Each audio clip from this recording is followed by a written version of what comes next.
I want that golden ticket so bad. I think I can do it. Small town boys can have some talent. I'm gonna make it. Some people have got it, and I think you may have it. 110% yes. One of you will be the next American Idol.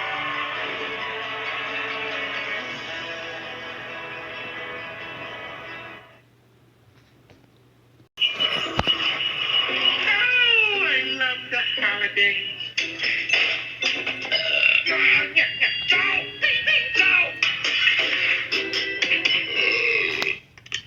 Again, I love repetition.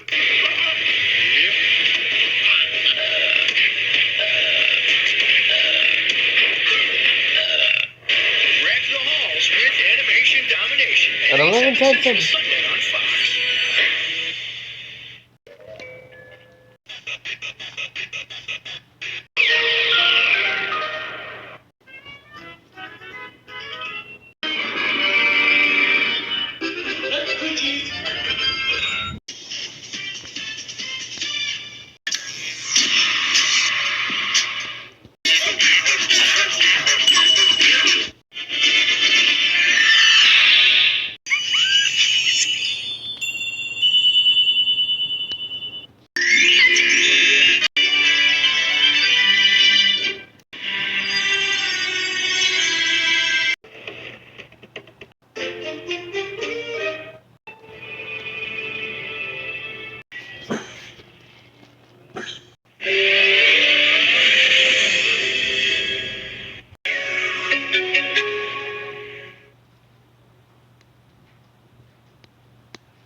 South Florida tonight on NBC 6.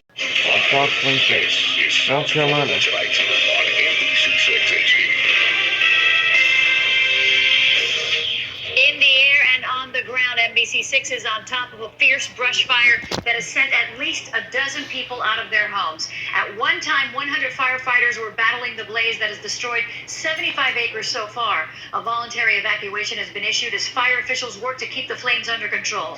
We have live team coverage tonight. Tisha Lewis is live on the scene with details on the firefight. Paul Diano is here to tell us about the winds that have fanned the flames. We begin with Tisha live in Southwest Miami-Dade. Well, Jackie, we're standing at what was once the command post for this brush fire. It's since cleared out, and it's the best words you can hear in a situation like this. Under control. Firefighters telling us about 3 hours that this blaze is under control, but they'll likely be monitoring the area just in case. As night falls, firefighters are one step closer to winning their battle against an afternoon blaze, but their biggest fight is the wind. And for rookies Hikmat Kilsey and Christian Perez, fresh out of firefighter school, it's an up-close and personal experience they'll one day need. I heard over the radio that there was a fire out in West Dade. I took a look outside, and there the smoke was. Came out here on my bike. I just graduated fire college, and this is what I like, so I came out here to check it out. Kilsey telling us about possible causes while firefighters continue to investigate what sparked such intense flames. There's always dirt bikers here and ATVers in this neighborhood since it's all forestry. But with the dry spot we got, maybe the heat of the engine, you never know. 300 acres quickly burning thanks to a dangerous combination of dry weather and fast-moving winds. Meaning we've got approximately 75 firefighters actively engaged in this very challenging firefight. What's not working in our favor is this wind. Just prevailing winds, at times 25 to 30 mile an hour gusts. Forcing and pushing stubborn flames and plumes of black smoke into several West Kendall neighborhoods. Fire crews have been applying water screens to rooftops, just in case. In the initial hours of the fire, folks were advised to get out, but as you can see, many not budging. Onlookers packing this corner despite the danger nearby. This has posed a threat, particularly to those who may suffer from chronic conditions like asthma and bronchitis. And it's to those families that we're urging to, hey, please evacuate the area. If you're going to elect to stay, make sure that your air conditioner is on, windows and doors are closed. Keep your medication handy.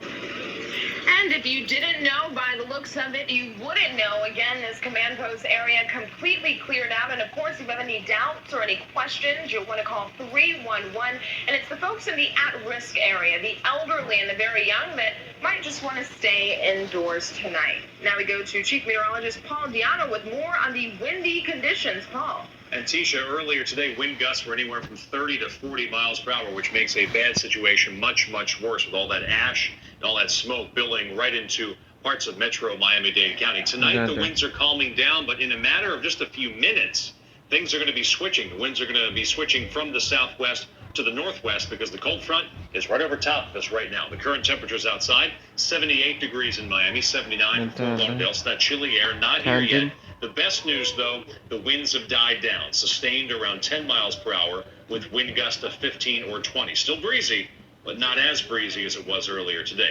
It's currently 77 in Pembroke Pines, 77 in Kendall, 76 for Homestead, and 78 in Pompano Beach. Where is the front? We'll see that thin line of showers now offshore in Broward County. That is the rainfall associated with the front. So we didn't get any rain from this aside from just a few drops. The rain now ending in Dania and Hollywood, Miami Shores, and North Miami. Everything moving offshore. So now what's going to move in is the much cooler air. So the front has arrived, much cooler when you wake up tomorrow morning, starting off in the 60s. Then how about this? Wednesday morning, tomorrow night, lows near 50, with some of you dropping down to the upper 40s. Pretty big change from the 92 record-setting degrees that we had today. I'll have your full 6-day forecast. We'll talk about how long this cold weather is going to stick around. It's all coming up in about 10 minutes. A tragic end to a desperate search to find a man and his daughter missing at sea. Today, the search for Phil Burke and 8-year-old Tara ended when authorities found what they believe are their bodies. Sharon Lawson is live in South Miami-Dade, where she spoke with the latest developments. Well, the Biscayne National Park chief says that the bodies were found in close proximity of each other more than 12 hours after they were reported missing after departing from right here, Black Point Marina, Sunday afternoon around 4. Our hope is that we find them well. Hope turned to despair. They recovered the body of an adult male as well as the body of a female child. The bodies, presumed to be that of a father and daughter who were missing at sea. The moment that the bodies were recovered from the water, Miami-Dade Police homicide investigators assumed the investigation. Police say Sunday afternoon, 49-year-old Phil Burke and his daughter, 8-year-old Tara Ann, went out on the water to look at lighthouses near Biscayne Bay. But when they didn't return home later that night, family members notified authorities and a massive search began. We have 3 helicopters up, we have several boats that are in the water, and we're trying to locate these individuals. The Coast Guard recovered Burke's 17-foot Key West boat drifting against mangroves near Black Point Marina. And then hours later, a few miles north in the area of Matheson Hammock Park, the mission turned from rescue to recovery. Finest people, the salt of the earth. Family friend David Roberts was among a number of loved ones at the Burke residence stunned by the news. It's very difficult to imagine for anybody. Was it foul play? A tragic accident? The deaths, a mystery. Detectives are now working to solve. Certainly, we don't rule anything out. Miami-Dade Police investigators will conduct a thorough investigation, as they do with all homicide investigations. Now, as it stands right now, the deaths are not being ruled a homicide. That's just proper protocol for Miami-Dade Police homicide detectives. Meanwhile, officials say that the little girl was not wearing a life vest. No word on the father. Reporting live from South Miami-Dade, Sharon Lawson, South Florida, tonight. A violent crash caught on camera. Tonight, police need your help to find a man they say knows valuable information about the accident. His name is Dennis Pena, and he lives in Southwest Miami. Right now, Pena is only wanted for questioning. You can see in the video the Nissan Pathfinder sideswiped the Corolla, then took off, critically injuring one woman. If you have any information, you are urged to call police. South Florida leaders step up to patch up the toxic drywall danger that's been in the news recently. Broward County Mayor Stacey Ritter and Parkland Mayor Michael Udine announced today an effort to ask the state legislature for funds to conduct air quality sampling in affected homes. They're also hoping to obtain a moratorium on foreclosures of these homes. These are not people that are looking for a bailout in any sense of the word. These are people that have done the right thing, put dollars down on their homes, continue to make payments on their mortgages. They want to be in their houses. They don't want to lose their homes, but they're having serious problems. If your home was built between 2003 and 2007, or if your AC's copper coils are corroded, you may be exposed to toxic drywall. For any questions, call the Broward County Call Center at 954-831-4000. In a move that is hoped to create change in Cuba, President Barack Obama is expected to announce major changes in its policy with the Cuban regime. Today, Raul Castro met with members of the Congressional Black Caucus in Havana for his first face-to-face meeting with U.S. officials since becoming president of the communist island.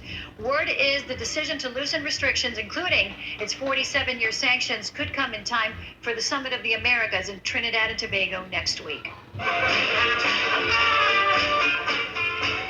Well, today was music to Marlins fans' ears. Tens of thousands celebrating opening day at Dolphin Stadium. That's right, the boys of summer are back, and they did it in a big way. The ballpark battle still going strong as the Marlins open another season at Dolphin Stadium. And as Hank Tester tells us, the deal had many fans sounding off. When hope springs eternal, baseball, home opener. Florida Marlins. I'm excited. We got here really early. We bought tickets a couple days ago because, I've been a Marlins fan my whole life. I grew up here. For Marlins fans, it's been a big winter. After Major League hassles, a new stadium a reality. Roofed at the old Orange Bowl site. Opinions, plenty. And they're buried. I live in South Dade, so it will be easier for me to get to. I'm not crazy about the location, but I'll take it anywhere we can get a baseball stadium and keep the Marlins. The location's horrible.